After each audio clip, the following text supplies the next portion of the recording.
Hi everyone. I am very sorry for the delay. I was supposed to start at 7:30, but I got hung up because some of my friends needed a lift because they had a flat tire. But I am here now and I'm starting the live video, and it is the final live video of May for We Hunt the Flame by Hafsa Faisal. And I know if you didn't finish it, that's fine. But today is the day that we are going to talk about the Fantasy Monthly Book Club questions because, hello, thanks for joining. Again, sorry that I am late. I had to pick up some friends that had a flat tire and it was very unexpected. So that's why I'm starting a little later than I thought I would. But here we go. We're just going to dive right into these final question cards. I wanted to wait till the end of the month to do these just because I knew that a lot of these questions really are more in depth. So I wanted everyone to get a chance to at least be a little further into the book before we start discussing them. I have now read We Hunt the Flame twice, and each time there's more Easter eggs to find within this book, more callbacks from earlier in the book for later scenes, such as Dean's death. Me and some of the other readers were discussing how there were actually a lot of things at the beginning of the book that alluded to his death that actually happened later, and things like that. So I'm just going to talk about my personal opinions of these questions, and then I'd love to hear your guys' answers to them in the comments down below, or even chime in as I'm answering the questions. I just threw the question card on the floor. Okay, so the first one, how well does We Hunt the Flame incorporate Arabian culture into the story? I personally don't know a lot about Arabian culture, but I did some research before this live video and also throughout reading the book because I was actually really interested in it. I haven't read an Arabian themed book before, so all of the words and things like that in this book that were very specific to the culture, I actually like that because I was able to look them up and I was able to understand more about the language and the culture, which was very interesting. I thought this book did an excellent job of incorporating the culture just because I was able to learn a lot about it that I was previously unaware of. The food, the things that they do for celebrations, such as the wedding, and also just how they go about their daily lives and how they even go about social interaction and being respectful to one's elders and one's peers, and even how the levels of respect go from men to women, which of course is different in all cultures all around the world. So I thought that was a very interesting take, and I actually loved learning about it, because learning about new languages and new culture in any book is very interesting. The Arabic terms in the book. If you like Arabian theme, you would definitely love Wrath in the Dawn by Renee Abday. Okay, I'll have to put that one on my TBR because I have not seen any other Arabian books, so I would love to throw another one on my TBR because I absolutely love this book. And I love how it also had a lot of, once they got into Shar, there was a lot of Arabian creatures and things, probably from old myths and things like that I had never heard of before. And the same happened when I read Tiger's Curse by Colin Hewick.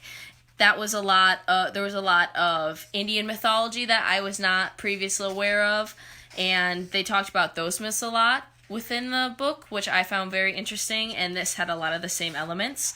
So I thought my final answer for that first question is that they did very well. Well, she did very well incorporating Arabian culture into this book, and I just loved it for that reason because it made it very unique in comparison. Also, quick sidebar, I'm so happy that she's on the New York Times bestsellers list. She totally deserves it. This book is fantastic. I love that this indie author is getting a lot of press for her book, and I hope that it continues to do well and that she's able to keep writing and keep putting out books because I love her writing style and I will pick every single one up.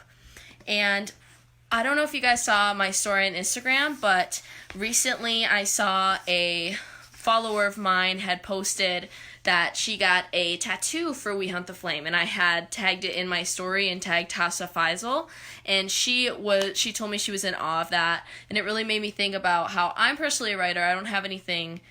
Oh, gotta read The Tiger's Curse for sure. I love the creatures and mythologies in the book. Agreed.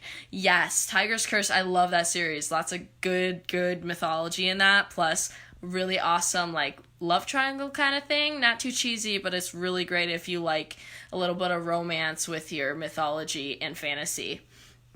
Which, of course, this book has as well. I'm actually really excited for the second book in this series because their relationship just started heating up and they started getting a really big bond, and I just cannot wait to see what becomes of their relationship in book 2.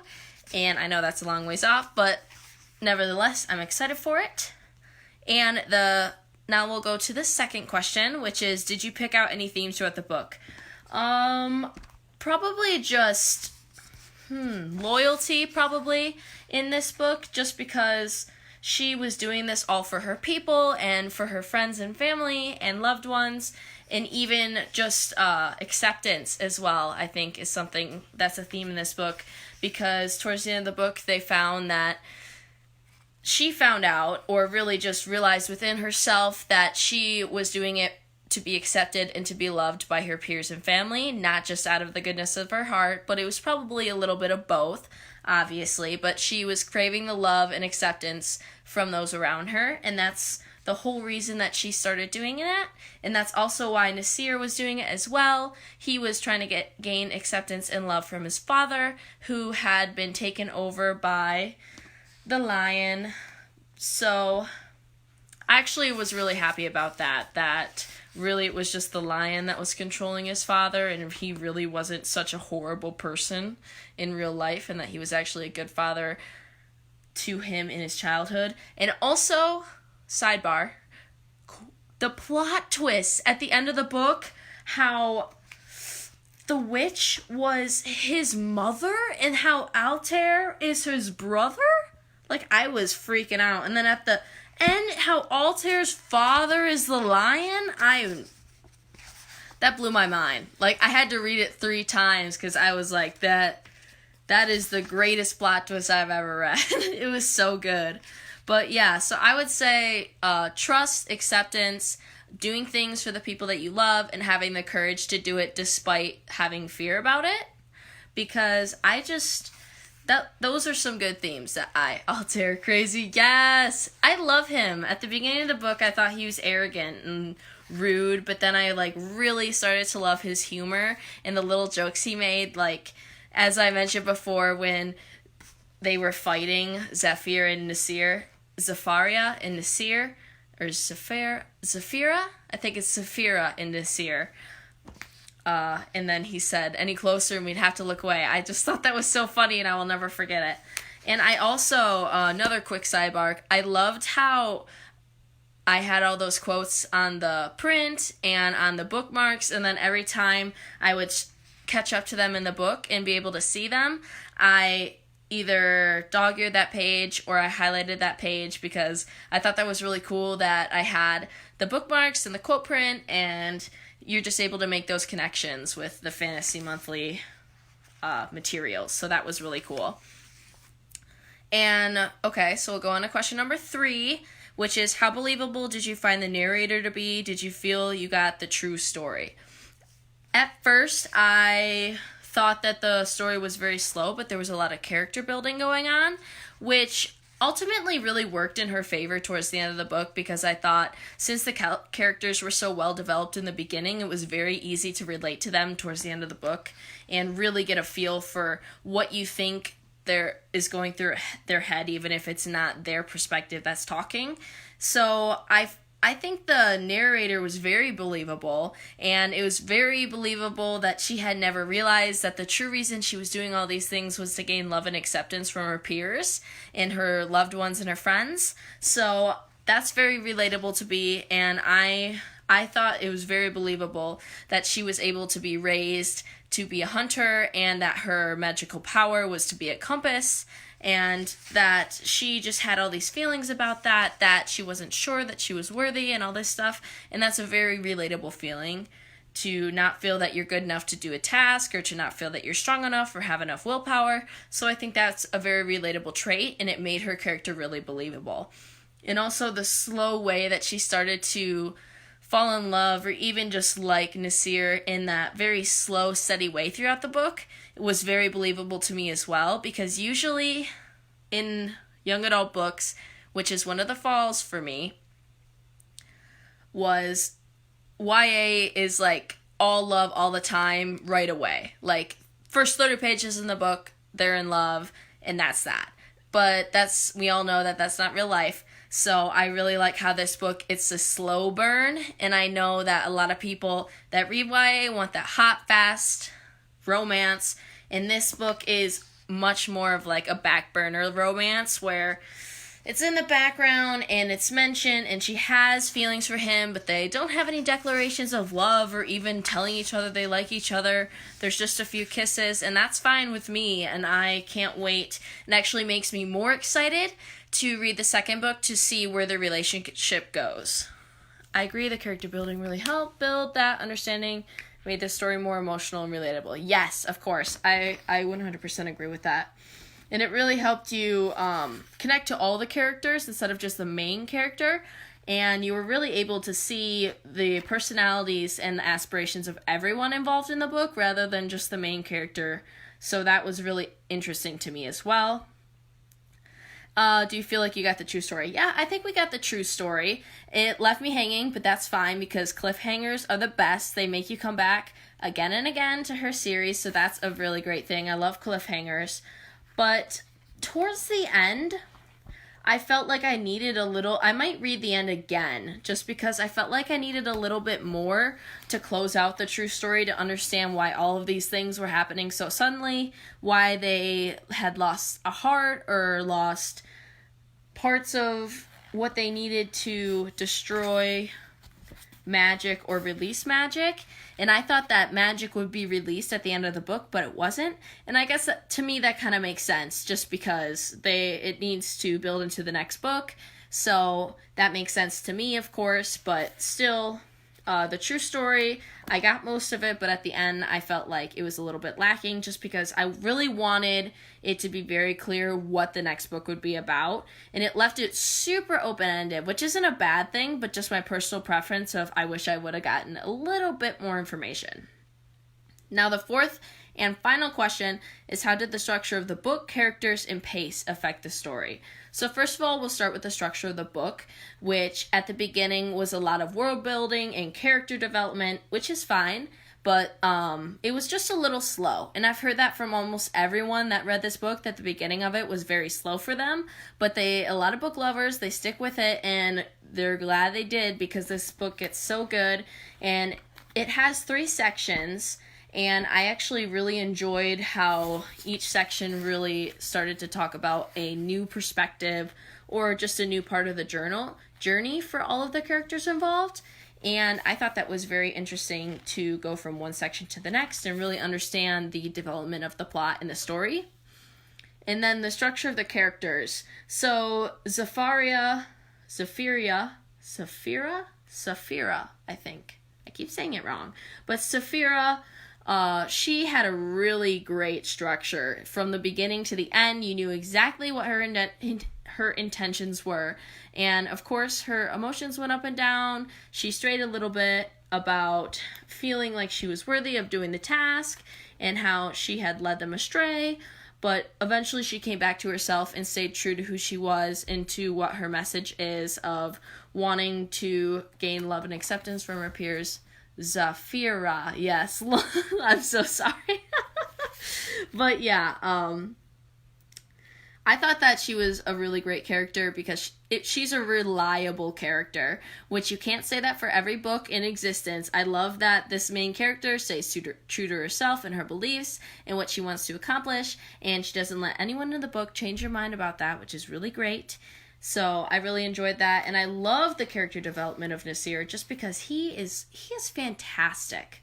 I don't know, something about his dark personality and the way that they develop it throughout the book, of him starting off wanting to murder them all and take the book for himself and all of the hearts, and then slowly having his vulnerability that he didn't even realize he still had show, and being able to accept that he was starting to have feelings for her and starting to love the people in his company as well. And I just thought that was a fantastic character development plot twist on Hafsa's part, because I really didn't expect him to get so heartwarming at the end about accepting his own inner darkness and having that be his power, while his brother's was the opposite and was light, and light versus dark, which makes a lot of sense to me because their personalities are the exact opposite. So I was very happy with how the characters were developed. Sorry, my dog's getting on the couch with me.